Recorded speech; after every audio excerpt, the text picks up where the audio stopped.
Bonsoir à toutes et à tous et bienvenue dans un grand angle sur la télévision nationale. Au menu de ce numéro, la politique. Le président de la République, Mamadi Doumbouya, dans son discours lors de son investiture, a tendu la main à toutes les couches socio-professionnelles de la Guinée. En clair, c'est dans l'unité, l'entente et la cohésion que nous pourrons réaliser le rêve de progrès, de développement et de prospérité de notre pays, notre maison commune, la Guinée. Le chef de l'État, pour convaincre les Guinéens de tous bords, a affirmé dans son discours qu'il n'y a ni vainqueur ni vaincu. C'est la Guinée qui gagne.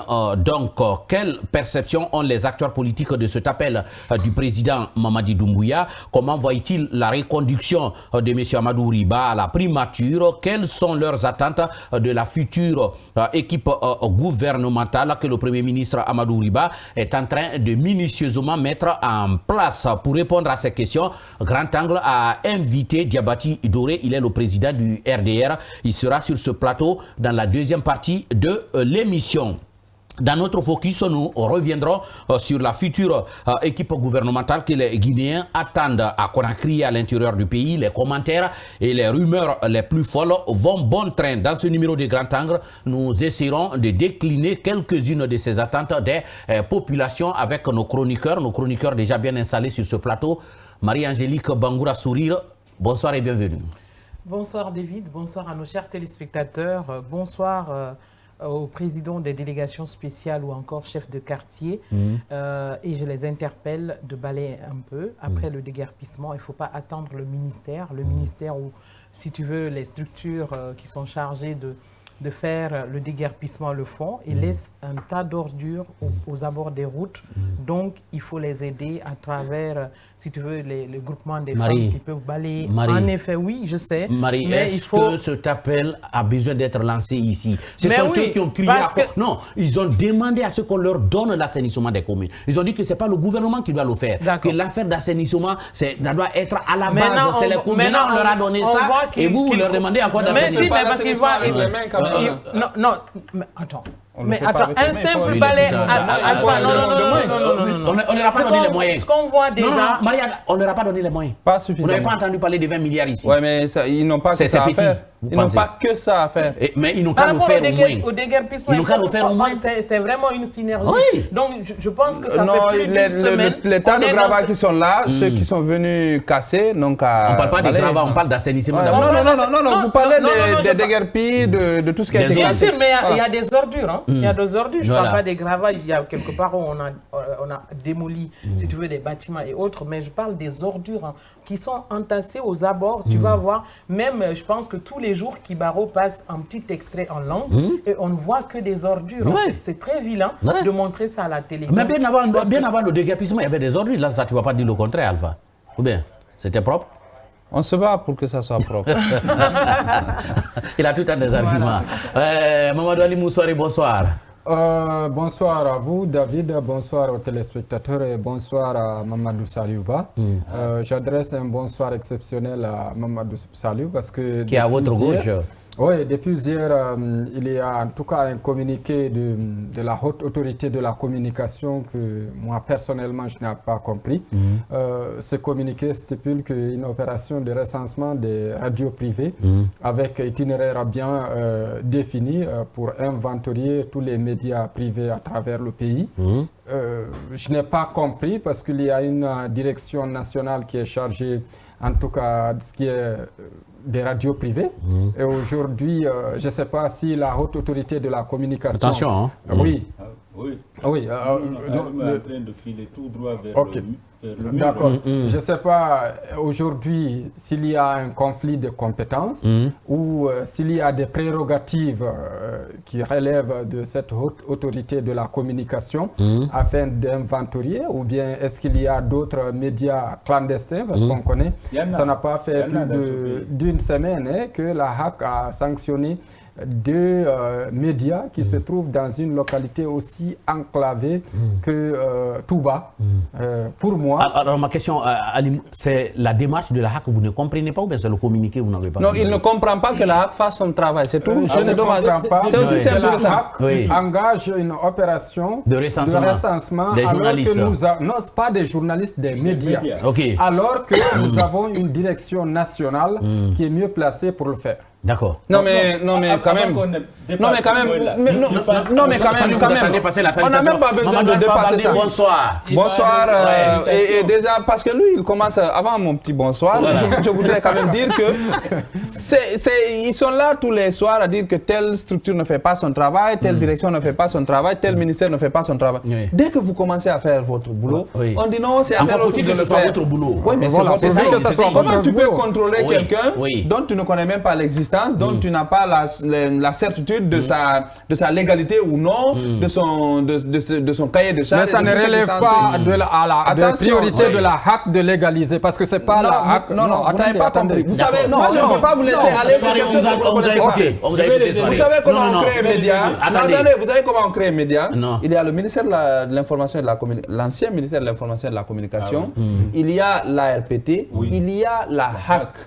C'est-à-dire tous les documents là, exactement, de la fréquence à tout, il faut que ces trois entités puissent regarder, avoir leur mot à dire et valider la chose. Et s'il doit y avoir changement, aussi petit soit-il, ces trois entités, et même au-delà, si on peut rajouter d'autres structures informelles aussi, bon, pas informelles, comme les associations de journalistes et autres, tout ce qui arrive aujourd'hui, il y a une certaine gestion collégiale. Donc la HAC a tout à fait raison, et c'est normal que ce qui a été dit, par exemple, si la direction nationale répertorie sans radio, je dis n'importe quoi, que la HAC aille voir. C'est-à-dire, ce n'est pas que sur papier. On accuse les gens de rester au bureau, de ne pas chercher à comprendre comment ça se passe. Si vous voulez partir sur le terrain, ou vous avez eu vent qu'il y a une radio qui n'est pas dans les normes ou qui s'est installée de façon clandestine dans telle ou une telle autre localité, que vous veniez voir les directeurs, les responsables pour leur demander les documents. Vous faites tout simplement votre travail. Moi, je voudrais quand même faire un petit bonsoir parce que... c'était pour aider notre ami. Non, moi je connais que vous êtes en train de placer des arguments dans le vide parce que ça ne relève pas de ses compétences selon en tout cas les textes de loi. Maintenant, si vous voulez nous seulement parler, vous pouvez continuer. Moi, je crois ton inquiétude ou peut-être ton incompréhension. Peut-être qu'il a une radio privée clandestine quelque part à Mali, il ne veut pas que les gens arrivent. Comment vous l'avez appelé, la direction nationale des médias, si la direction réagissait pour dire que non, la HAC est en train de faire notre boulot, peut-être ton inquiétude aurait... Si toutefois il n'arrive pas à réagir, je suis journaliste, j'ai le droit également... Mais on n'est pas de cette direction. Non, ce n'est pas la direction. Je ne suis pas de la direction, mais j'ai le plein droit de me poser la question de savoir est-ce qu'il n'y a pas de conflit de compétences à l'intérieur où on est aujourd'hui avec un organe dont le mandat est terminé. Il faut le reconnaître. Ça, c'est un autre débat. Non, mais ce que moi je voudrais dire, nous sommes aussi journalistes, on a tout à fait le droit de vous dire qu'il n'y a aucun conflit de compétences. Non, si vous étiez dans les règles, s'il était dans les règles, je suis d'accord. Mais pour le moment, il est hors de sujet. On va couper vos micros. Coupez le micro. Bonsoir David Yomouno, bonsoir à la haute autorité de la communication. Je pense que le secteur des médias est organisé et bien structuré.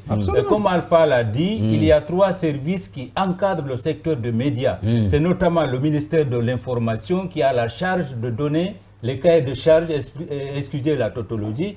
Vous avez l'ARPT, l'autorité de régulation de postes et de communication, qui donne la fréquence, mais aussi les équipements, qui valident les équipements, ce qui concerne par exemple l'émetteur, leur puissance, capacité, tout ça. Voilà, tout ça là. Vous avez maintenant la haute autorité de la communication qui donne l'autorisation de création et d'exploitation. Maintenant, au-delà de donner l'autorisation de création et d'exploitation, c'est la HAC qui veille à la bonne, si vous voulez, au bon déroulement des cahiers de charges, tout ce qui est, voilà. Qui veille au respect du cahier de charges et des équipements, notamment de, comment on appelle, la fréquence et des émetteurs. En cas de manquement, la HAC demande à l'ARPT, par exemple, de fermer. De fermer. Ou de brouiller. Ou de brouiller. Oui. Maintenant, au-delà de ça, la HAC, c'est-à-dire ça relève des prérogatives de la HAC de voir l'existence juridique des médias. Illégal.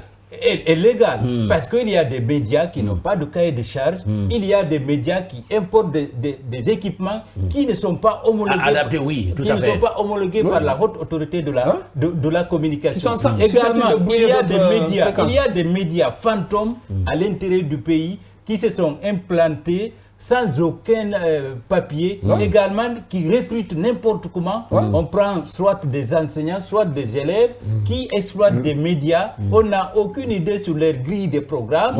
Ils sont là-bas à l'intérieur du pays, ils ne sont pas contrôlés. Ils disent de n'importe comment. Mais ce que vous êtes en train de dire ici, vous êtes en train d'enfoncer encore la haute autorité de la communication. Non, vous êtes en train d'enfoncer encore. Il y a des médias fantômes. Il y a des médias fantômes à l'intérieur du pays qui disent de n'importe quoi sur les antennes. C'est quoi un média fantôme? Un média fantôme, c'est un média qui n'a pas de cahier de charge. C'est un média qui n'a pas l'autorisation de création et d'exploitation. C'est un média qui... Moi, je n'appelle pas ça un média fantôme, c'est un média illégal. C'est un média tout simplement fantôme, pour moi, ça n'existe pas. Il doit inexistant alors que ce n'est pas illégal. Il ne doit pas exister. Le recrutement aussi. On dit que 3/3 du personnel doivent être des professionnels de l'information, c'est-à-dire des journalistes reconnus. Mais si tout le monde, on prend tout le monde sur le terrain, parce que la main-d'œuvre est facile, on recrute des enseignants, des étudiants sortants, des élèves même, pour exploiter un média, ça aussi, ça ne marche pas. Donc la HAC est en train de faire en clair son travail. Mais au-delà de ça, quand on dit recensement, ça ne veut pas dire aller fermer automatiquement les médias. On répertorie, on fait un rapport. Après, ceux qui... on actualise la base de données. La base de données, ceux qui sont dans les règles. Ceux qui sont dans les règles. Je me rappelle, pendant l'investiture, permettez-moi d'ouvrir cette parenthèse-là, on a vu quand même le président de la HAC, Boubacar Yassine, qui est parti déloger les blogueurs carrément qui étaient installés à la place des journalistes. Oui, ils ne sont pas journalistes. Ils ne sont pas journalistes. Ils sont des blogueurs, c'est pas la même chose. Des simples blogueurs, des simples... Ça aussi, c'est pas le rôle de la HAC. En fait, vous savez, vous êtes en train d'enfoncer cette institution qui fait pitié. Qu'est-ce que vous faites du monitoring? Est-ce que c'est seulement passer un jour à Mali pour savoir est-ce qu'on allait respecter? Je donne un exemple. Il y a aujourd'hui la direction de la RTG, il y a le service de diffusion. On est d'accord? Vous vous émettez ici, vous faites les nouvelles. C'est comme si toutefois vous quittez ici, vous êtes rédacteur en chef, vous partez pour dire « Ah, je vais voir dans les préfectures où on fait la diffusion ». Il y a une direction de la diffusion, non? Oui. Ça relève des compétences de ce service de diffusion. C'est comme ça que la HAC est en train de travailler aujourd'hui. Est-ce que tu sais que la HAC travaille avec cette direction? Attendez, David, ce que je suis en train de vous dire, ce que je suis en train de vous dire, c'est en parfaite connaissance de cause. D'accord. Et même, j'aimerais, avant même le démarrage de cette tournée, que je ne vais pas dire inutile, j'aimerais que le président de la HAC vienne nous justifier vraiment qu'est-ce qu'ils sont en train de faire. C'est pas un tribunal. C'est une communication à faire. Comme il parle de monitoring, est-ce que vous savez comment le monitoring fonctionne? Il y a les fréquences, que ce soit à la télé ou les radios et les journaux envoient les coupures, tout est écouté. Ils ont un système à la HAC qui leur permet d'avoir accès à tous les programmes.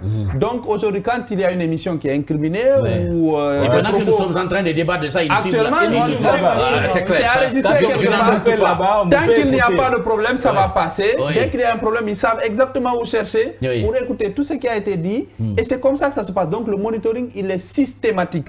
Donc ne pensez pas que la HAC, c'est pendant qu'elle passe à Mali qu'elle va écouter la journée, là, les radios de Mali. Et après, ils n'ont plus la possibilité de... C'est pourquoi j'ai dit il y a un monitoring qui les permettent d'écouter ce qui se passe au niveau de toutes ces radios. Soit lancée et que l'autre partie peut-être réagisse pour dire non. Ça, ce n'est pas une contradiction. Moi, c'est une inquiétude que j'ai soulevée. C'est pourquoi j'ai dit le président de la HAC est mieux placé, ou bien le directeur national de la communication en relation avec les médias privés est mieux placé pour nous dire que oui, ça relève de mes compétences, oui, ça relève de mes prérogatives. Comment justifier ton travail? Comment tu peux justifier ça?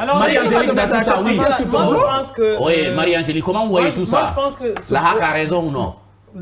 a raison parce qu'arrivé à un certain niveau, il faut passer par un process pour une mise à jour. D'accord. Voilà, on est en 2026, tout ce qui s'est passé. Même si ça ne relève pas de vos prolongations, comme le dit. Maintenant, je pense en 2017, Salut avait fait le même travail. D'accord. Avec, à l'époque, c'est Mme Martin. Oui, Soirée n'avait pas réagi parce qu'il n'y avait pas de... Il n'y avait pas de grande aussi les médias. Oui, Marie. Non, je pense qu'il y a toujours une synergie à l'interne, un échange et puis tout ce qui s'ensuit. Sinon, voilà, ce service allait vraiment revendiquer. D'accord, il n'y a pas de donc il y a une certaine synergie. On est d'accord. Hier, on a suivi. Et moi, lorsque j'ai écouté, j'ai dit voilà, ça va barder. 2026, c'est 5e République, like changement, et puis voilà. Les médias vont... On a envie de dire à Alimou, worry free, à de traduire. Alors, je rappelle que vous pouvez nous suivre en direct sur l'application RTG officielle, sur notre page Facebook ou la chaîne YouTube Grand Angle ou encore sur www.rtgguinée.info en différé sur TikTok et Instagram Grand Angle. Pour nous joindre, vous pouvez nous écrire sur notre adresse email grandanglertgcoloma@gmail.com, tout collé, hein. grandanglertgcoloma@gmail.com. Envoyez-nous des messages. Ali Moussoari va les relayer tout au long de l'émission au 627 53 09 99 627 53 09 99. Que des messages, pas d'appel sur ce numéro. Vous nous envoyez des messages et Ali Moussoari va les lire. Si vous êtes à l'étranger, vous ajoutez le code de la Guinée, le 00 200 24. Sur WhatsApp aussi, vous pouvez nous envoyer des messages. Voilà donc pour le décor. Dans un instant, nous allons faire le portrait robot de ce à quoi pourrait ressembler la future équipe gouvernementale. Je vous regarde, Mamadou Alpha Baldé, vous avez une boule de cristal pour nous décrire la future équipe gouvernementale. Ça pourrait ressembler à quoi, les attentes des populations? Ça pourrait ressembler à une équipe qui joue les éliminatoires, qui se qualifie avec brio, qui passe la Coupe d'Afrique à l'image du Sénégal, même si on veut vous tricher en finale, mais vous arrivez à gagner. Vous retirez peu importe, mais vous arrivez à gagner avec la manière, vous supplantez tous vos adversaires, vous devez partir à la Coupe du Monde.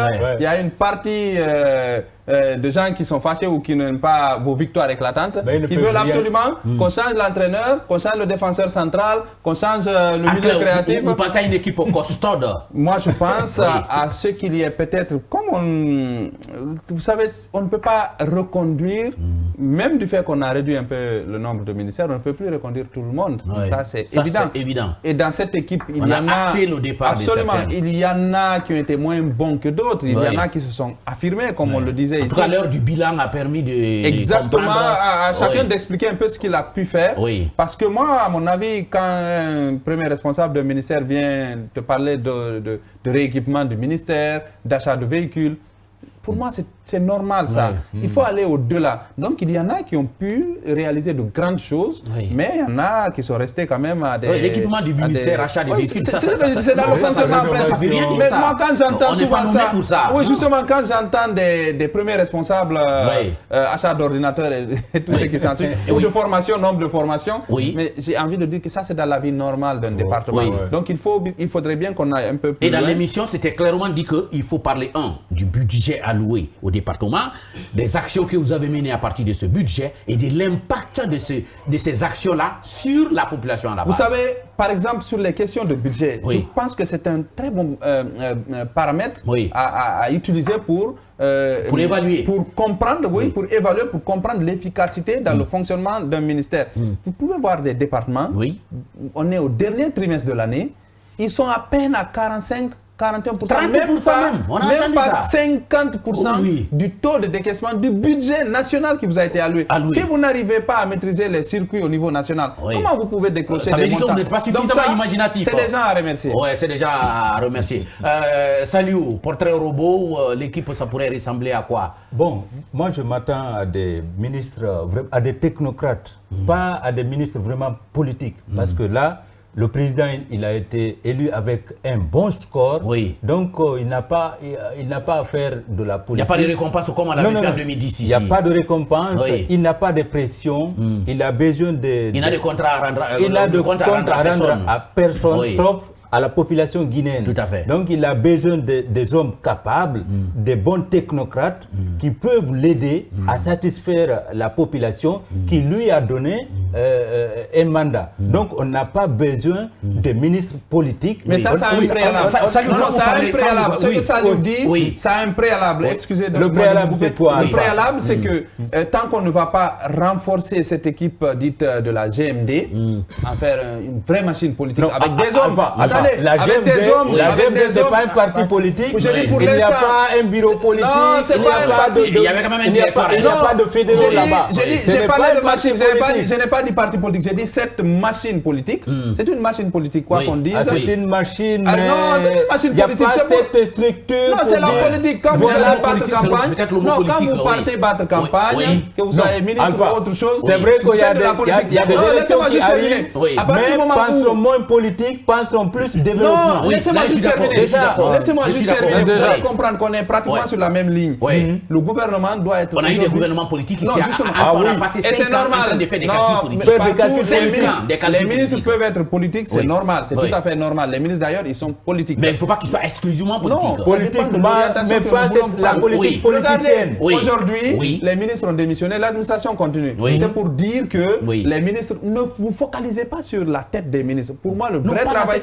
justement, mais c'est leur orientation. Absolument, qu'ils soient politiques ou pas. Le vrai travail qu'il faut faire, c'est que les postes de secrétaires généraux, les postes de chefs de cabinet et des directions, les directions stratégiques, il faut penser moins politique. Là, on doit regarder le CV. À partir du moment où un ministre a une bonne équipe, le ministre, il ne fait que diligenter. Il y a les conseillers qui arrivent, chacun explique les pour et les contre. Après, une décision est prise. Le ministre, ne porte même pas de projet. Les ministres, ils arrivent dans les départements, les projets sont en cours. Quand vous dites qu'il faut un gouvernement technocrate, est-ce que ça veut dire qu'il faut peut-être voir les Guinéens à l'extérieur qui ont des compétences, qui ont prouvé dans des organismes, mais qui n'ont aucune connaissance, par exemple, des réalités de la Guinée à l'intérieur? Alors, il faut faire un mixage. Il y a des Guinéens qui ont occupé de hautes fonctions à l'international. On a besoin de leur expérience. Dans l'ancien gouvernement, il y a des ministres qui sont venus de l'international et qui se sont bien illustrés. Mais il y a des Guinéens ici qui connaissent bien les réalités, et qui connaissent bien la population. Qui connaissent bien la Guinée, mais qui n'ont pas beaucoup d'expérience dans la gestion publique. Qui n'ont pas beaucoup d'expérience, mais qui ont l'amour de la patrie, qui ont envie de servir le pays. Vous les mettez à la tête d'un département. Et qui connaissent beaucoup. Donc vous faites un mixage. Il faut prendre les Guinéens capables partout où ils sont. Il faut les faire venir, leur confier. Et peut-être mettre un secrétaire général qui est un habitué du terrain. Qui connaît les réalités. Et là, en tout cas, on a besoin de ces techniciens pour produire immédiatement des résultats. Parce que les Guinéens immédiatement, il y a beaucoup de priorités. Les priorités sont partout. Et les Guinéens attendent, ils ont besoin tout de suite des résultats. Et pour avoir des résultats, il faut mettre des hommes capables à la tête des départements. Des hommes capables à la tête, des tireurs de coups francs, Marie-Angélique Bangoura, ça pourrait dire ça. Le mixage, là, vous avez dit, je vous ai vu faire approbation. Je vais juste prendre un exemple dans les ambassades. L'ambassadeur d'un pays étranger qui arrive chez nous, c'est un ambassadeur qui a fait, si tu veux, 6 mois de langue. Qui se connaît dans la diplomatie. Qui se connaît dans la diplomatie, tout ce qui s'ensuit, mais ne connaît pas le terrain. Donc, il y a un pourcentage alloué à ce qui vient de l'international et un grand pourcentage à ce qui vient du national. Donc, c'est-à-dire que... Le risque, Marie, dans ça pourrait entraîner des rivalités à l'intérieur. Non, pas des rivalités. En fait, c'est juste que des Guinéens... C'est des intellectuels, hein? Non, mais on l'a vécu là. On l'a vécu pendant les 4 ans. Il y a beaucoup qui sont venus de l'étranger et puis il y a eu un mixage. Bon, par contre, même si c'est entre nous... Et vous pensez que c'était l'amour parfait à l'intérieur? Non, mais je te dis, David, même si c'est entre nous Guinéens, il y a la rivalité, évidemment. Ça, c'est le commun de l'homme, tu vois, non? Donc ça, c'est le cœur qui réagit, les sentiments et puis voilà, les sensations. Mais sinon, ce mélange, ce serait très bien. C'est-à-dire quelqu'un qui se connaît un peu dans ce domaine en termes d'administration, management, etc. Et quelqu'un qui connaît le terrain et voilà, quand ça s'allie, je connais un ministère, vraiment, ça marche parfaitement. Mais surtout, comme Alpha l'a dit, il faut que les secrétaires généraux soient vraiment des connaisseurs en la matière. Des hommes de dossier, c'est-à-dire qui interviennent. Des administrateurs, des commis de l'État. Mais aussi, c'est-à-dire que les ministères qu'on aura, désormais que les ministres ne soient pas seulement des façades. Il faut utiliser les secrétaires généraux. Moi, je me dis, à l'instant qu'il n'y a pas de ministre, les secrétaires généraux doivent se faire voir. C'est-à-dire à travers des activités. Même en une semaine, si on te nomme en une semaine. Oui, c'est très important. Fais les activités tous les jours. Les ministres font ombrage. Les ministres font ombrage aux secrétaires généraux. Se faire voir pourquoi? Pour émerger après? Non, pas pour émerger. Ah, ben, tu as vu. Non, c'est-à-dire en 2 semaines, vous ne pouvez rien faire. En 2 semaines, on vous a dit expédier les affaires courantes. On ne vous a pas dit lancer des projets. On a dit c'est pour expédier. Il y a des projets qui sont en cours. Si c'est en cours, vous expédiez les affaires courantes. Mais c'est de ça que je te parle. Mais depuis qu'on a dit que les secrétaires généraux sont... Quand vous dites ça veut dire même si vous avez des compétences, vous ne devez pas les mettre au expédier les affaires courantes. Si vous avez des compétences, vous devez les mettre en valeur. C'est que s'il y a un dossier urgent qui était sur la table, non, mais quel dossier urgent? On te dit d'activité. Non, j'ai dit s'il y a un dossier urgent, vous essayez d'analyser les pour et les contre. C'est bon, on signe. C'est pas bon, on ne signe pas. Ça ne veut pas dire que c'est le moment d'aller... Attendez, si vous rejetez un dossier qui était sur la table, ça veut dire que... Oui, qui est mauvais.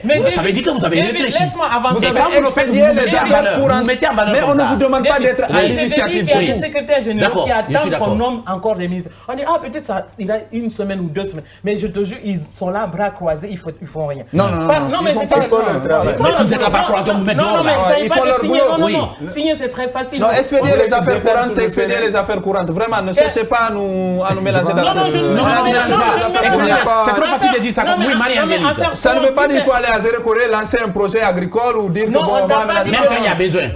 Non, si c'est déjà là, ça c'est une affaire courante. Déjà, les ministres sont partis pendant qu'il y a des activités qui sont lancées. Ne s'est pas arrêté entre-temps, le gouvernement ne s'est pas arrêté. Mais je te dis que, laisse-moi observer qu'il y a des ministères qui ont, les secrétaires généraux qui ont croisé les bras en attendant la nomination de nos pas de bons secrétaires généraux. Mais qu'est-ce que tu veux? Ils ne vont jamais croiser les bras. Mais non. La seule manière, Marie, la seule manière de savoir qu'ils ont croisé les bras, le budget qui était là, si c'était ça ne bouge pas, ça ne va pas bouger. Mais si ça ne bouge pas, ça veut dire que vous avez croisé les bras. Et demain, vous mettez dehors. En effet. Demain, vous mettez dehors. C'est clair. Rapidement, moi je pense qu'on va finir avec ça. C'est celui qui se met à la disposition de son ministre. Le ministre n'est pas là en attendant. Son ministre, voilà. Oui, il n'est pas là en attendant. Non, il n'est plus là. Moi, je pense pour clôturer. Moi, je vais finir là où Angélique s'est arrêtée. On dit d'expédier les affaires courantes. S'il n'y a pas d'affaires dans ce département, le secrétaire général, il doit rester comme ça. Ça, c'est trop facile. C'est trop facile. Il y a un département où il n'y a pas d'affaires courantes. Écoutez, je vais terminer. À un moment donné, on a vu ici. Dans la refondation. Donc il n'y a aucun département où il n'y a pas d'activité. Ce que Marie a dit, c'est très important. À un moment donné, on a vu ici des ministres aller à mission et confier le département à un autre ministre. Je pense que ça, ce sont des situations qu'on ne doit pas faire. Parce qu'il y a des ministres qui sont en train de gagner les candidats. Quand le ministre est là, je finis. Quand le ministre quitte normalement, le secrétaire général est là, il doit le remplacer. Alors moi, je me dis que quand tu quittes, tu ne peux pas dire que tu vas, comme tu es rédacteur en chef, tu vas confier tes responsabilités au rédacteur en chef. Non, attention, c'est pas ça. C'est pas moi, je vois un mélange des politiques et des techniciens. Pourquoi? Parce que le président de la République, il a besoin d'asseoir... techniciens, nationaux, internationaux, parce qu'il a besoin d'asseoir sa base. Il n'a pas encore fini. L'Assemblée nationale est là. Et l'Assemblée, il faut avoir la majorité pour faire passer certains grands projets. Oui, mais quand vous commencez déjà à économiser des ressources humaines là, pour les envoyer à l'Assemblée, ça devient un problème. Voilà ce qu'on pouvait donc dire par rapport au portrait robot de la future équipe au gouvernement. Oui, ça fait beaucoup de débats et sur les réseaux sociaux. On voit pas mal de rumeurs, ça va dans tous les sens. Chacun décrit celui qui souhaiterait ou tel des noms sont même annoncés, mais personne n'est dans le secret du Premier ministre Amadou Riba pour nous faire le portrait robot de la future équipe gouvernementale qu'il est en train de minutieusement mettre en place. Voilà ce qu'on pouvait dire dans un instant. On parle de la main tendue du chef de l'État. Il n'y a ni vainqueur ni vaincu. C'est la Guinée qui gagne. Il tend la main à toutes les couches socio-professionnelles. Qu'en pensent les acteurs politiques? Diabaty Doré sur ce plateau juste après ça.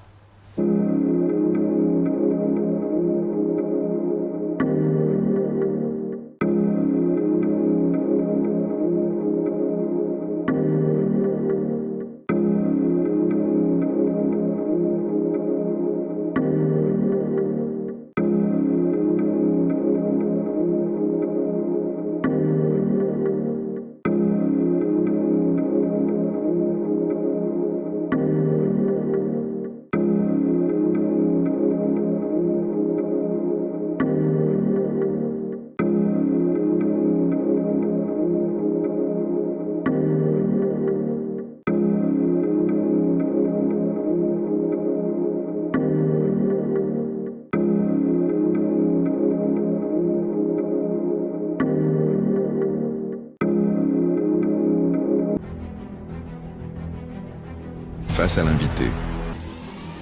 La vérité sans détour. Nos chroniqueurs poussent les portes de l'actualité et interrogent un acteur clé de la vie nationale. Sans tabou ni langue de bois, il répond à toutes les questions, offrant ainsi un éclairage unique sur les grandes préoccupations du moment. Grand Angle, votre tribune de libre expression, vous permet de mieux comprendre les enjeux de société, les défis politiques et les mutations économiques qui façonnent notre pays. Dans le strict respect des lois de la République et de la déontologie journalistique,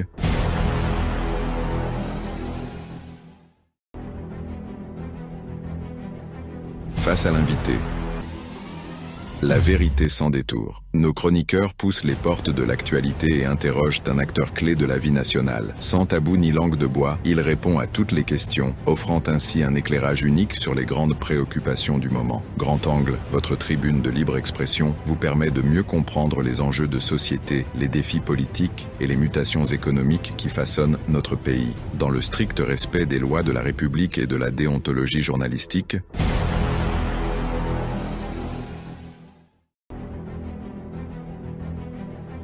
face à l'invité.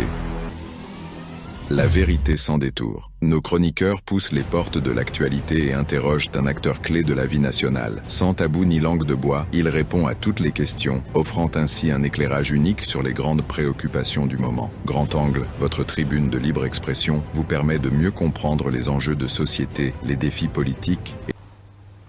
De retour donc sur ce plateau avec notre invité pour parler de politique. Vous le savez, le président de la République, Mamadi Doumbouya, dans son discours lors de son investiture, a tendu la main à toutes les couches socio-professionnelles de la Guinée. En clair, c'est dans l'unité, l'entente et la cohésion que nous pourrons réaliser le rêve de progrès, de développement et de prospérité pour notre pays, notre maison commune, la Guinée. Le chef de l'État, pour convaincre les Guinéens de tous bords, a d'ailleurs affirmé qu'il n'y a ni vainqueur ni vaincu. Seule la Guinée gagne. Quelle perception ont les acteurs politiques de cette main tendue, de cet appel du président Mamadi Doumbouya? Comment voit-il la reconduction à la primature de M.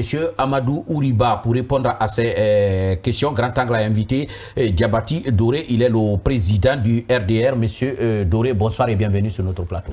Bonsoir et merci pour l'invitation. Oui. Je vais juste un peu rectifier, ce n'est pas le RDR, c'est le RPR. RPR. Rassemblement pour la République. Ah, Rassemblement pour la République, excusez-nous donc du côté. Alors, le RPR, la première question, le chef de l'État a tendu la main à tout le monde, les Guinéens de tous bords, de venir pour que la marche commence ensemble. Comment vous percevez cet appel, cette main tendue? Encore une fois, merci pour l'invitation. Je voudrais aussi saluer vos millions de téléspectateurs, que ce soit en Guinée et de la diaspora. Et c'est vrai, nous étions au stade pour l'investiture du président de la République qui a été fraîchement élu.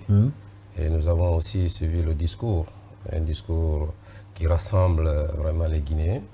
Et moi, je pense bien que c'est un discours de leader, un discours vraiment quelqu'un qui a le souci pour le devenir de ce pays, parce qu'on ne peut rien faire sans la paix. Et voyez-vous, dans les autres pays, quand il était en guerre, je peux parler du Libéria, de la Côte d'Ivoire, et on ne parlait plus de développement, on parlait toujours de la paix, On a mis tout le monde en contribution, que ce soit les artistes, les footballeurs, et c'est après, quand il y a eu des rassemblements, les filles et les fils se sont rassemblés pour dire que oui, on a un dénominateur commun qui s'appelle notre pays. Et nous, notre pays s'appelle la Guinée. Donc, si le président tend la main, cela veut dire que vraiment, il veut rassembler les Guinéens, mais aussi l'ambition qu'il anime aujourd'hui pour le développement de ce pays, il veut faire avec tout le monde. Et moi, je souhaiterais que vraiment, que c'est une opportunité pour tout bord, que ce soit politique, entrepreneur, artiste, footballeur, que vraiment tout le monde vienne, parce que chacun a sa place dans la République. D'accord. Et chacun peut contribuer. Cela ne veut pas dire forcément qu'il faut que je sois posté qu'ici, mais dans ton domaine, tu peux contribuer. Regardez aujourd'hui les transporteurs.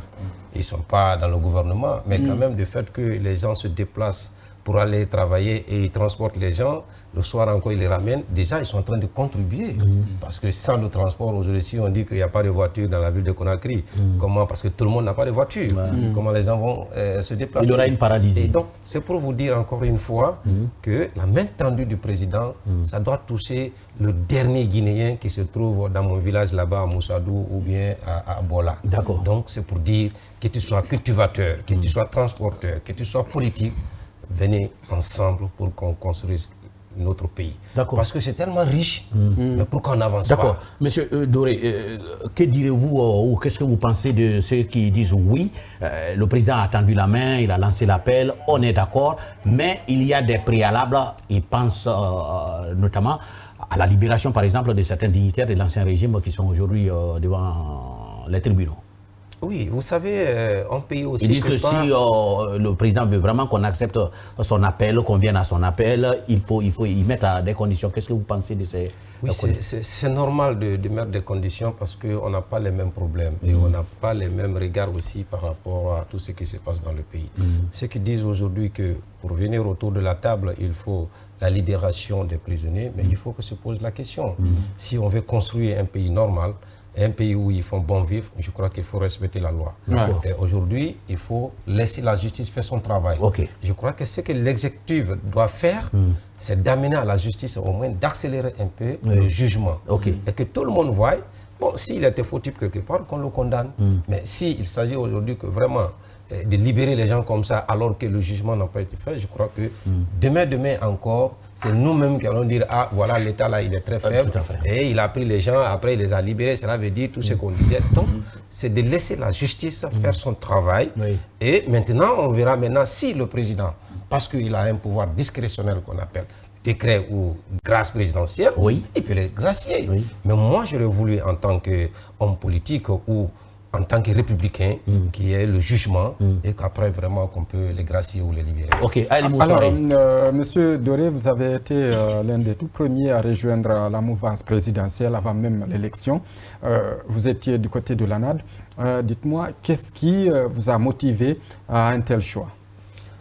Oui, c'est vrai, j'étais de l'ANAD. Le début de cette transition, vous le savez déjà, et nous, notre comme on appelle, communication s'accentuait autour du retour à l'ordre constitutionnel. Et quand tu te bats pour quelque chose et que tu demandes chaque fois que vraiment il faut qu'il y ait des changements, il faut que vraiment il y ait de la normalité.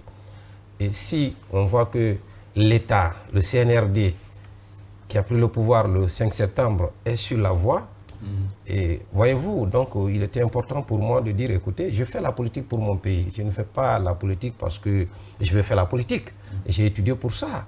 Et mon pays m'a tout donné. Moi, je n'ai pas fait l'école privée. De la maternelle jusqu'à... C'est vrai qu'en Côte d'Ivoire, j'ai fait la maternelle, mais de l'école primaire jusqu'à l'université, je n'ai rien payé. Et donc, c'est à mon tour de retourner l'ascenseur. Et pour moi, il était important que si le CNRD s'est lancé dans la cause, parce que c'était l'année dernière, le début d'année, quand le Premier ministre Bahouri a représenté le chef de l'État en Côte d'Ivoire, à Abidjan, lors de fête nationale, et il a été clair. Quand il a eu une interview avec la NCI, il dit d'ici fin 2025, la Guinée, les Guinéens connaîtront leur président démocratiquement élu. Tiens, mais je me suis dit, écoute, parce que moi je connais Bahouri depuis 2010. C'est quelqu'un qui va pas... Vous le connaissez très bien. Oui, je le connais. Je le connais parce qu'on est tous de la famille politique.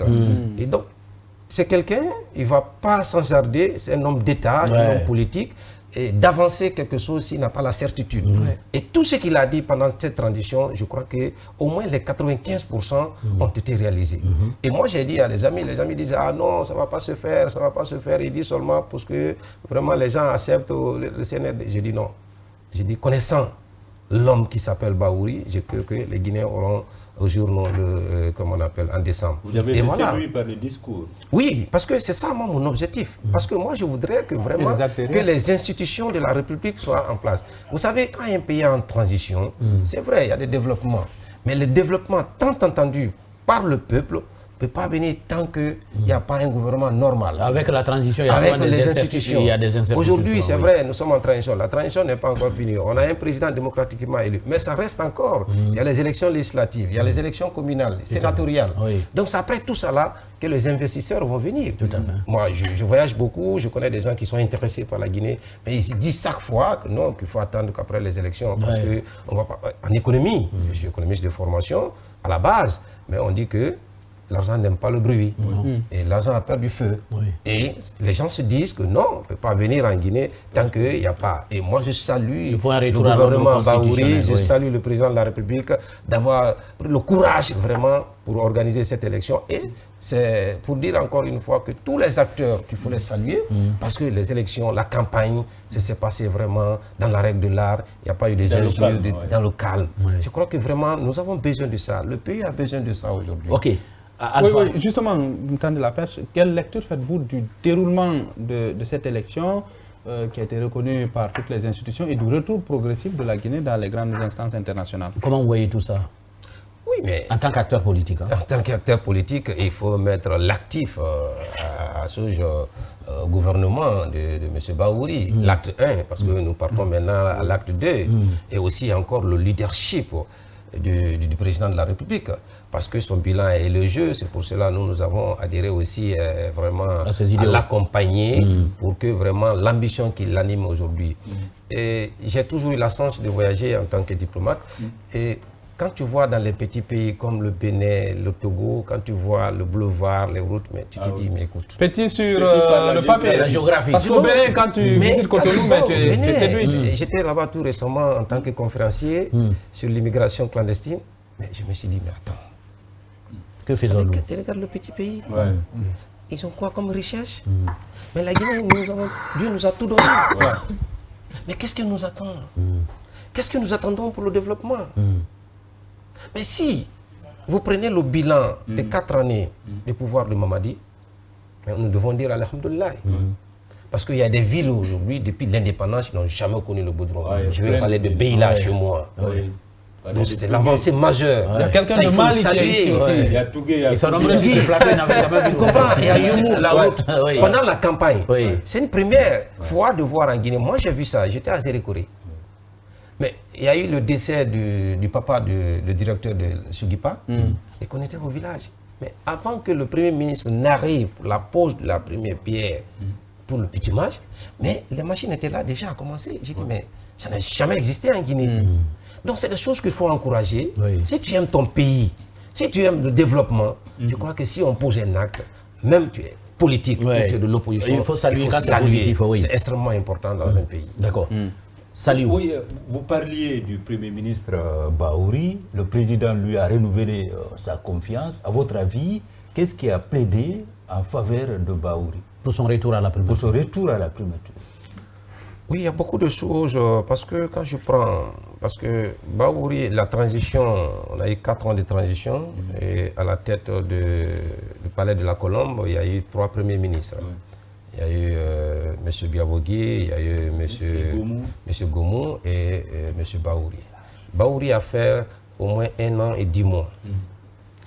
Mais Sarkozy disait dans son livre Passion que dans la vie, ce n'est pas le début qui compte, mais c'est la fin. Au début, beaucoup ne lui donnaient pas raison sur plein de choses. Et j'étais là tout à l'heure, je vous écoutais, quelqu'un disait que non, on a besoin d'un technocrate. Non, les politiques. Non. Même dans ta famille, il faut de la politique pour que ça avance. Les postes ministériels sont des postes politiques. Oui, on est d'accord là-dessus. Et je vais vous dire quelque chose. D'accord. Je vous donne un exemple. Sarkozy, pour la première fois, il était ministre en France, c'était en 1993. juriste de formation avocat, il a été ministre du budget. Ouais.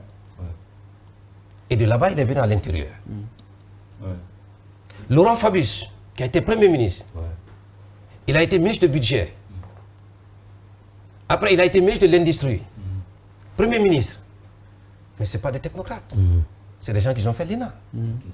Encore une fois, tu peux être un bon médecin et qu'on te met à la tête du ministère de la Santé et tu peux échouer. Oui, c'est évident. Un ministre, c'est un homme politique qui oriente, qui coordonne, qui a de la vision. Moi, je suis économiste, diplomate politique, mais je pense bien, si le leadership est là, il n'y a aucun ministère qu'on ne peut pas gérer. Bien sûr. Parce que, par exemple, je vais vous donner un exemple. Il y a la construction aujourd'hui d'un hôpital. On peut dire à Mamou ou à Labé. Le ministre dit, bon, il faut qu'on construise un hôpital.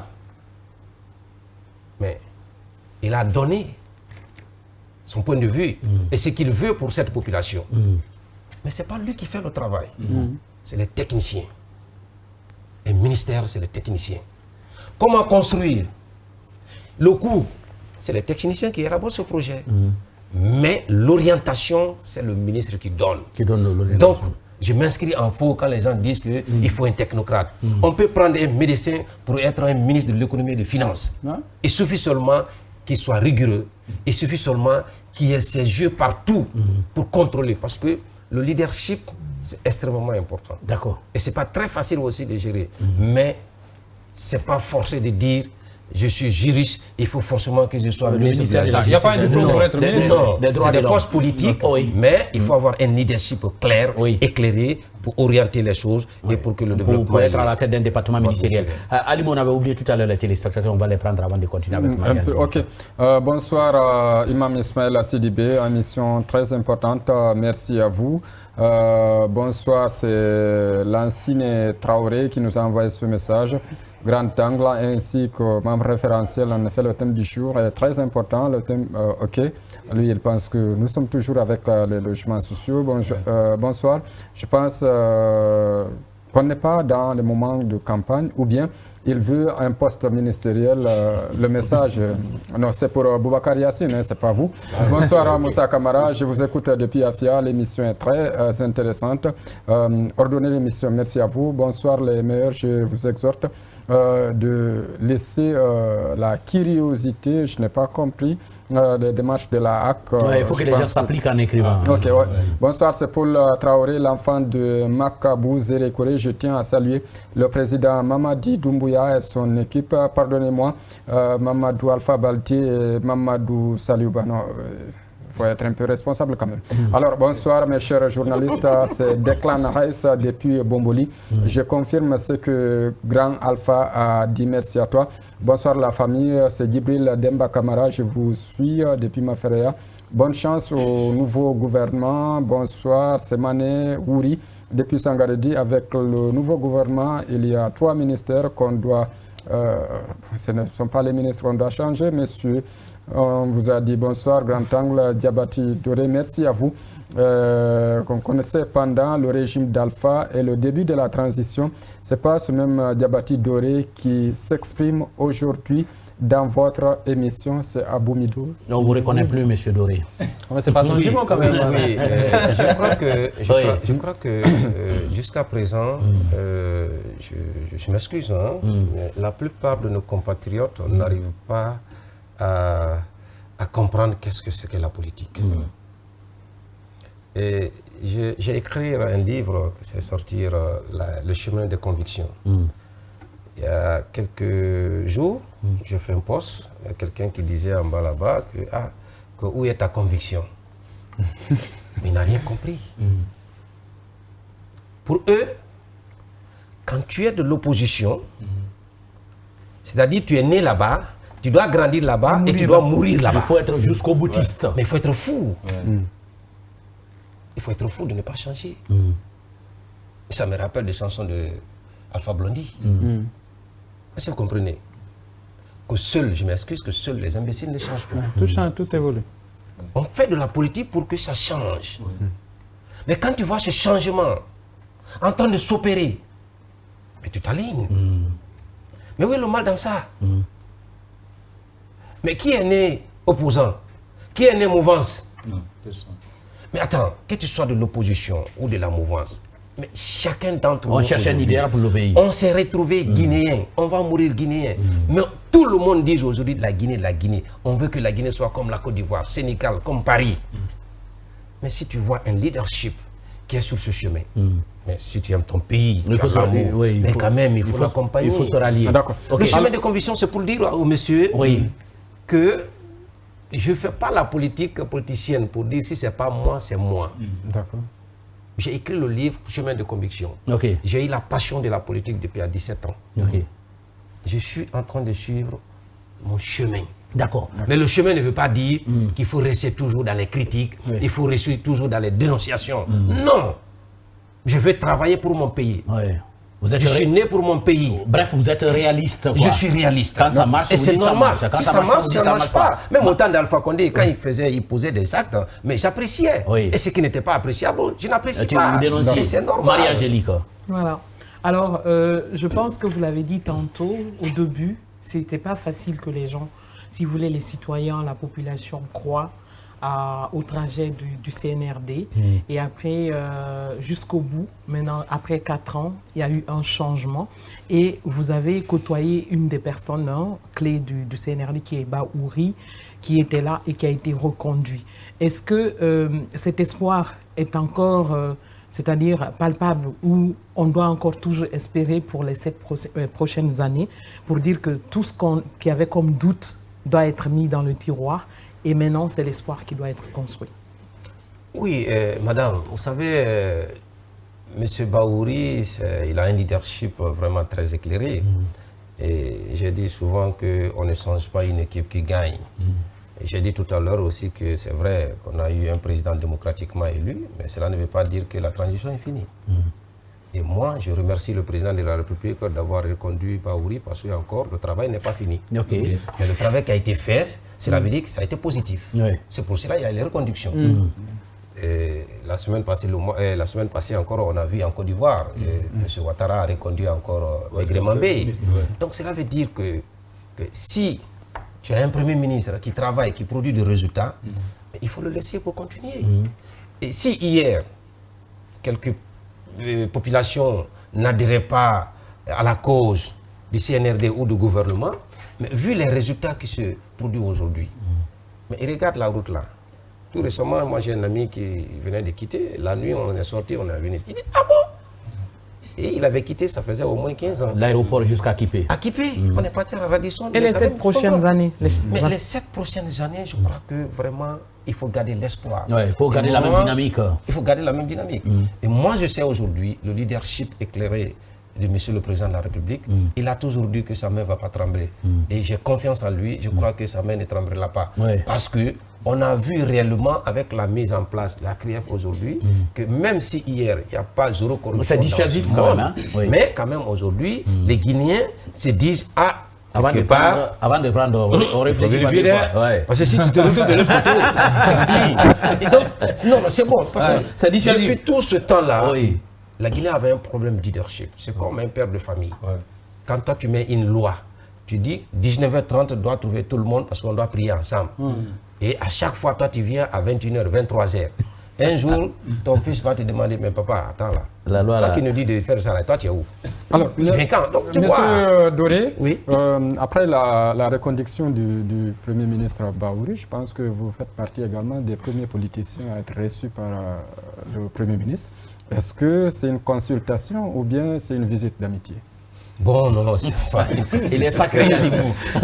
Vous vous êtes dit quoi? Vous vous êtes dit quoi? Vous êtes pressenti? Non, s'il vous plaît. Moi, pour revenir à votre question, parce qu'il parle de quelque chose où tout le monde a... Non, disons-le. Moi, je suis à la disposition de mon pays. D'accord. Et je suis à la disposition du président. D'accord. Je peux servir mon pays, même en étant sous-préfet ou bien planton. Ok. Et je suis prêt à le faire. D'accord. Je ne suis demandeur de rien.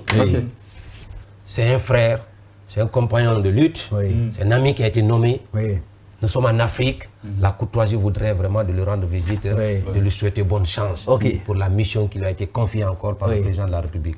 J'étais parti avec des amis, Mamadou Ouri, pour lui dire bonne chance, pour lui donner bonne chance. Le reste, c'est dans la même orientation. Monsieur Doré, la reconduction du Premier ministre a été immédiatement suivie de la publication de l'ossature du gouvernement. On a 27 départements plus les 2 secrétariats généraux. Est-ce que, à votre avis, ces départements reflètent vraiment les besoins du pays? Est-ce que le nombre, par rapport à l'ancien, qu'en dites-vous de l'ossature le casting, comment vous le trouvez? Non, mais moi je salue l'ossature parce que vouloir morceler. Vous ne craignez pas la lenteur administrative? Le partage du gâteau? Non, c'est pas ça. C'est qu'il faut voir, c'est-à-dire le développement qui est en vue et voir le budget. Mais quand il y a beaucoup de ministères, tu vois, il y a eu beaucoup de partage. Mais vouloir resserrer aujourd'hui les ministères, et je crois que ça ne sera pas budgétivore, mais cela veut dire que le gouvernement qui sera là, ce sera un gouvernement de mission pour s'atteler au développement. Et moi, je suis vraiment très heureux de voir l'ossature comme ça. Et tout le monde ne peut pas être ministre à la fois. Et moi, je suis contre. Voyez-vous, en 2010, quand M. Alpha Condé est venu avec 100 et quelques partis politiques qu'il a accompagnés, et il dit que non, il a eu beaucoup de ministères, il faut des récompenses, gouvernement des récompenses. Moi, je suis contre ça. François Mitterrand, en 1981, quand il est venu, il dit que quand tu prends le livre de Jacques Attali, c'était François Mitterrand. Il a été conseiller de François Mitterrand pendant 20 ans. Il dit que j'ai cherché le pouvoir avec 16 personnes, mais j'ai gouverné avec 3. Ce n'est pas forcé de dire telle personne m'a accompagné. Parce que ce que les présidents oublient, demain, ce n'est pas tes alliés, ce n'est pas tes frères qui sont comptables devant le peuple. Qui sont comptables devant le peuple, c'est toi. D'accord. Et donc, tu dois assumer et tu dois travailler comme il se doit pour donner le développement de ton peuple. D'accord. Si tu as été élu par ce peuple, tu ne dois qu'à ce peuple, pas à un individu ou à un groupe d'individus. Oui, ça se dit. Merci beaucoup. Voilà donc ce qu'on pouvait dire par rapport aux questions à notre invité. Dans un instant, la rubrique Ça se dit. Ça se dit. L'invité à votre écoute. Les téléspectateurs de Grand Angle ont la parole. Les chroniqueurs relaient vos questions et les posent à l'invité sans filtre. Parcours, vie personnelle, domaine d'intervention, rien n'est tabou. Ça se dit. L'invité à votre écoute. Les téléspectateurs de Grand Angle ont la parole. Les chroniqueurs relaient vos questions et les posent à l'invité sans filtre. Parcours, vie personnelle, domaine d'intervention, rien n'est tabou. De retour donc sur ce plateau. Alors, M. Doré, nous avons une rubrique dans cette émission. La rubrique, c'est Ça se dit.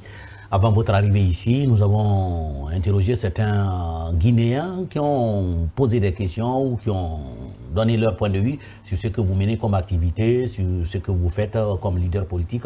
Nous allons vous relayer ces propos et vous aurez le temps de réagir. Si ça vous intéresse pas, vous pouvez aussi ne pas répondre.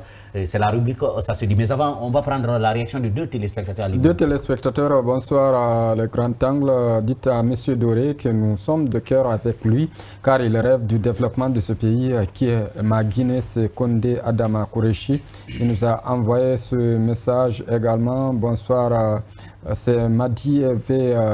Kamara. Merci à vous. Je pense que lui, il est toujours avec la thématique d'hier concernant le problème de logement qui doit être une priorité pour les Guinéens. Également, le dernier, Fodé Sissé depuis Dabondi. Je suis vos débats intellectuels, vraiment, c'est intéressant.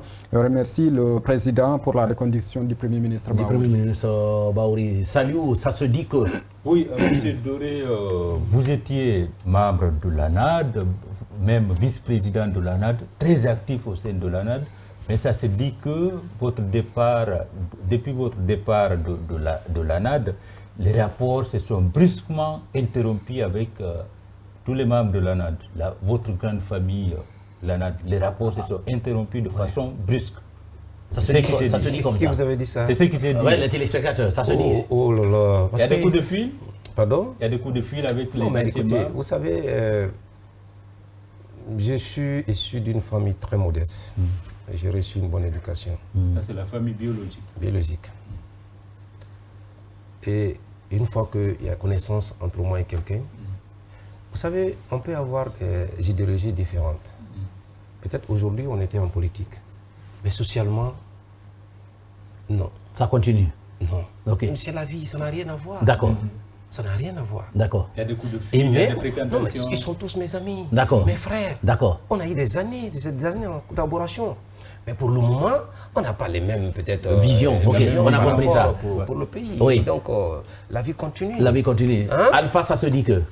Ça se dit que vous avez quitté un peu tard le navire de l'ANAD. C'est ce qui fait que vous avez du mal aujourd'hui, jusqu'à présent, à trouver de la place par rapport à d'autres qui ont quitté un peu plus tôt. Je vais vous dire quelque chose. La politique, ça ne se nourrit pas.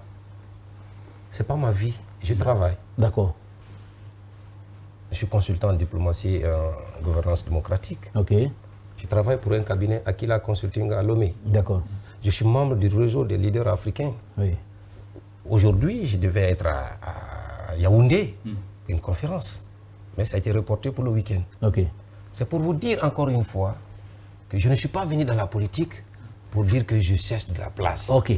Si mon pays, le président de la République, sait demain que oui, je suis capable de faire quelque chose, mais je suis marié, j'ai 4 enfants, et aujourd'hui, mon premier garçon a combien d'années? Et donc, tu vois, okay. Et donc, si c'est la politique, et depuis que je suis venu, depuis ma sortie d'université, jusqu'à preuve contraire, j'ai fait mon master 2 à Dakar, même le stage, je n'ai pas eu encore dans le gouvernement ou dans l'administration. D'accord. Pour le moment, toute ma vie, c'est dans les privés. D'accord, ça marche. Ali Moussoiré. Ça se dit que l'arrivée de Diabati au sein de cette mouvance a masqué Makanera. En 30 secondes, on n'a plus de temps. Non, vous savez... Vous avez fait ombrage à Makanera? Non, je ne fais pas le débat de personne. Et je ne fais pas de comparaison. Ok. Diabati Doré reste Diabati Doré. Oui. Il y a quelqu'un qui disait la fois passée... Beaucoup plus éloquent, même si l'autre parle. Non, mais il y a quelqu'un qui disait la fois passée, parce que comme j'aime Macky Sall, que tu vois, et c'est Sonko, je dis non. Je suis Diabati Doré de la Guinée. D'accord. Sonko est Sonko du Sénégal. Du Sénégal. Donc, vous ne voulez pas parler de Makanera, pourquoi? C'est un frère à moi. Oui. Il n'y a pas d'animosité entre moi mais et les 30 un secondes seul de Guinéen. parole que vous avez Je parle avec tous les Guinéens. On a compris. Grand frère Makanera, on s'appelle... Il m'appelle Nkundia. Je l'appelle Ntara. D'accord. On a compris. Marie-Angélique, je suis désolé vraiment. Vous ne pourrez pas placer votre... ça se dit... non, pas laisser madame aussi. Non, c'est une dame. Le journal est déjà à la porte. En 20 secondes, votre dernier mot. Bon, c'est pour... Au compte de cette émission, bien sûr. C'est pour dire à tous les Guinéens, moi je voudrais rendre grâce d'abord à Allah, à Dieu vraiment de nous donner ce président qui s'appelle Mamadi Doumbouya. Et je voudrais aussi dire au président que vraiment les Guinéens comptent sur vous et ils attendent beaucoup. Oui. Parce que beaucoup reste à faire en Guinée. D'accord. Donc le choix, parce qu'il a un moment, et je vais vous faire juste une parenthèse, quand mon ami est décédé au Mali, Soumaïla Cissé, à son obstacle, j'ai rencontré un ancien conseiller de ATT. Il m'a dit que quand un président est élu, la partie la plus difficile, c'est quand il s'agit de former le gouvernement. Oui. Il dit, j'étais avec ATT, le choix des hommes. Oui. Il dit, celui qui devait quitter au palais pour aller dicter les noms, il a fait 7 voyages en une seule journée. Monsieur le Président, bonne chance. Les Guinéens comptent sur vous. Ok. Merci beaucoup d'être venu. Peut-être le dernier, ça se dit que l'émission est terminée et le journal qui est déjà à la porte. Merci beaucoup. Merci à vous d'être venus sur ce numéro pour les analyses pertinentes. Merci à notre invité. Merci à l'équipe technique mobilisée autour de notre réalisateur Alkali Mohamed Keita. Merci à vous, chers téléspectateurs, vous qui nous avez suivis à Conakry, à l'intérieur du pays et à l'international.